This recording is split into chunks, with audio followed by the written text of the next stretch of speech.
오늘의 말씀은 세 가지 주제를 담고 있습니다. 첫째로 본문 42절에 보면 또 누구든지 나를 믿는 이 작은 자들 중 하나라도 실족하게 하면 차라리 연자 맷돌이 그 목에 매여 바다에 던져지는 것이 나으니라고 말씀하셨습니다. 다른 연약한 사람들을 실족하게 하지 말라는 것입니다. 연자 맷돌은 짐승이 돌리는 대형 맷돌을 말합니다.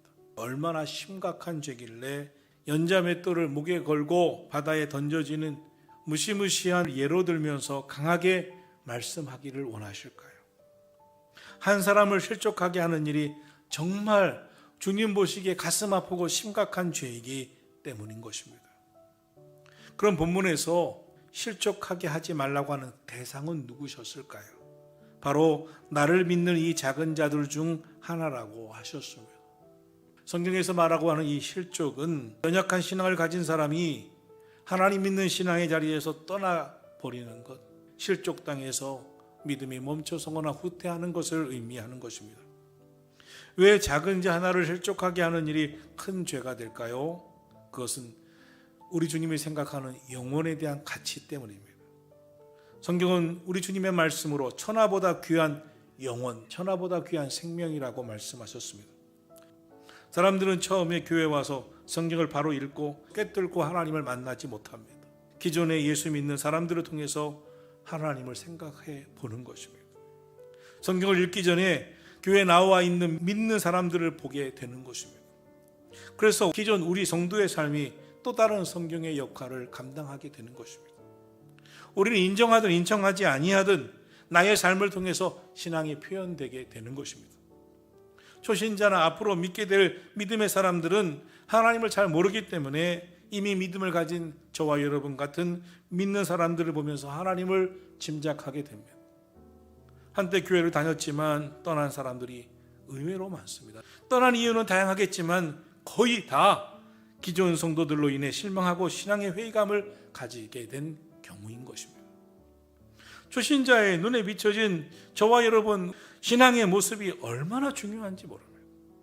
그래서 이렇게 말하게 되는 것이죠. 하나님은 좋은데 교인들이 싫어, 교회가 싫어, 이렇게 말합니다. 신앙의 본을 통하여서 선한 영향력 끼치고 이끌어줘야 되는데 실족을 당하게 만드는 것입니다.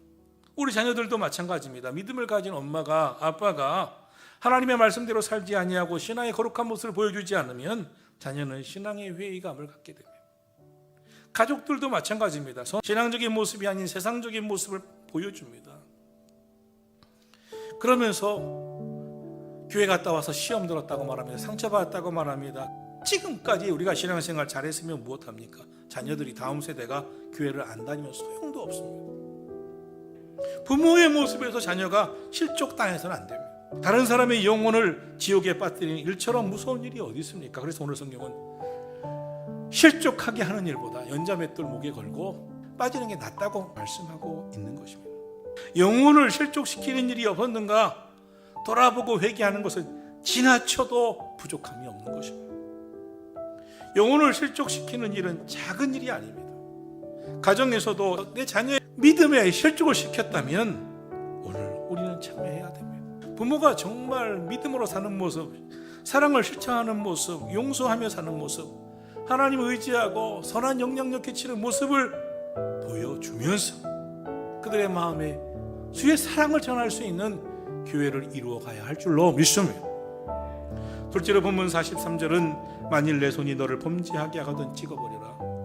장애인으로 영생에 들어가는 것이 두 손을 가지고 지옥 꺼지지 않는 불에 들어가는 것보다 나으니라고 말씀하였습니다.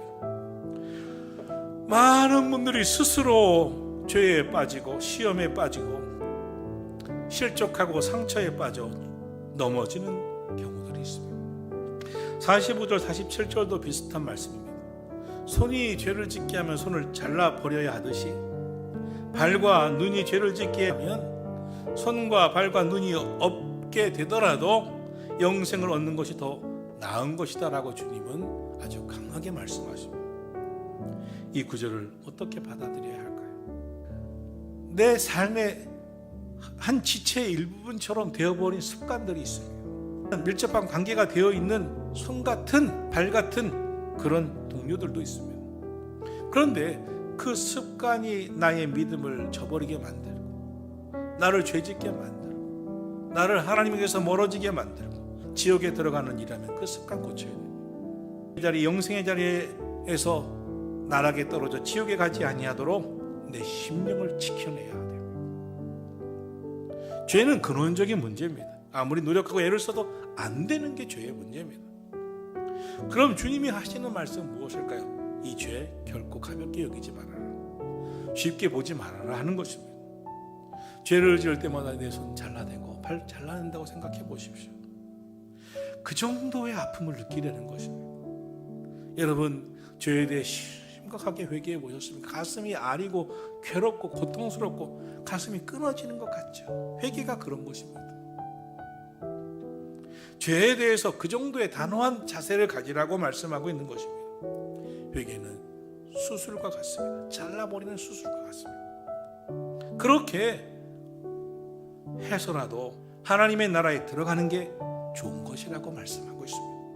하나님의 나라에 들어가지 못하고 지옥, 꺼지지 않는 불에 들어가는 것, 그것처럼 영원한 비극이 어디 있느냐고 말씀하고 있습니다. 47절은 지옥에 그렇게 던져지는 것보다 낫다고 말씀합니다.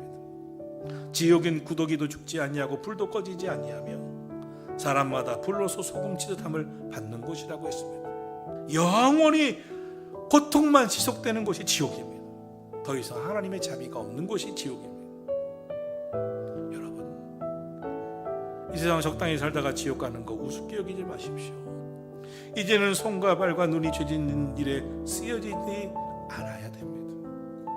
우리의 삶의 어떤 구석도 죄짓는 일에 쓰여지면 안 됩니다. 하나님의 선하신 일을 위한 도구로 적극적으로 주님께 드려 주님 위에 살게 되기를 주의 이름으로 축원합니다. 셋째로 50절은 말씀합니다. 소금은 좋은 것이로되 만일 소금이 맛을 잃으면 무엇으로 이를 짜게 하리요? 너희 속에 소금을 두고 서로 화목하라고 말씀하고 있습니다. 소금이 맛을 잃으면 소금은 소금이 더 이상 아닙니다. 또한 소금은 본연의 맛이 있지만 스스로 녹여서 맛을 내야 합니다. 역할을 해야 됩니다. 소금이 들어갈 때 소금이 녹지 않으면, 맛이 안 나면, 역할을 하지 못하면 소금은 더 이상 소금이 아닙니다. 소금이 스스로를 녹여서 전체의 음식 맛을 살려내듯이 그리스도인은 자신을 희생하고 녹여서 모두를 살리는 역할을 하라는 것입니다. 가정이 화목하도록, 교회가 사랑이 넘치도록 자신이 녹아져야 합니다. 여전히 나는 내 주장, 내 고집 부리면서 녹아지지 않고 희생하지 않으면 소금이 역할을 못하는 것입니다. 자신 그대로 있으면 화목할 수가 없습니다. 전체를 살려낼 수 없습니다. 음식 맛을 낼 수가 없습니다. 사랑은 자신을 녹이는 것입니다. 스스로 녹여 희생하여 화목을 이루는 것입니다. 예수님 마태복음 5장 13절에서 너희는 세상의 소금이니 소금이 맛을 잃으면 무엇으로 짜게 하리요? 후에는 아무 쓸데없어 다만 밖에 버려져 사람에게 밟힐 뿐이라고 말씀하셨습니다. 소금의 역할을 하지 못하면 쓸모없는 존재가 됩니다. 발에 밟히는 존재가 됩니다. 오늘 본문을 통해서 예수님이 우리에게 말씀하고 계시죠. 실족하게 만드는 일 없도록 하라. 지옥에 던져질 일 만들지 말아라. 소금이 되어서 살려내는 그 역할을 감당해라. 왜 이런 말씀을 하셨을까 생각해 보시기 바랍니다. 우리 주님은 벌하시려는 것이 목적이 아닙니다. 주님의 간곡한 마음이 우리에게 전달되는 것을 아셔야 합니다. 한 작은 영혼이라도 놓치지 않으려고 하는 주님의 마음을 전하시는 것입니다. 지옥 가지 말고 영생 얻는 하나님의 나라에 들어가라고 말씀하시는 것이 주님의 마음이며 의도임을 깨닫게 되기를 축원합니다. 소금되어 녹아져서 사랑하고 화목하게 만드는 일에 쓰임받는 성도들이 되라고 말씀하심을 깨닫고 그런 믿음의 삶을 살아가기를 바랍니다.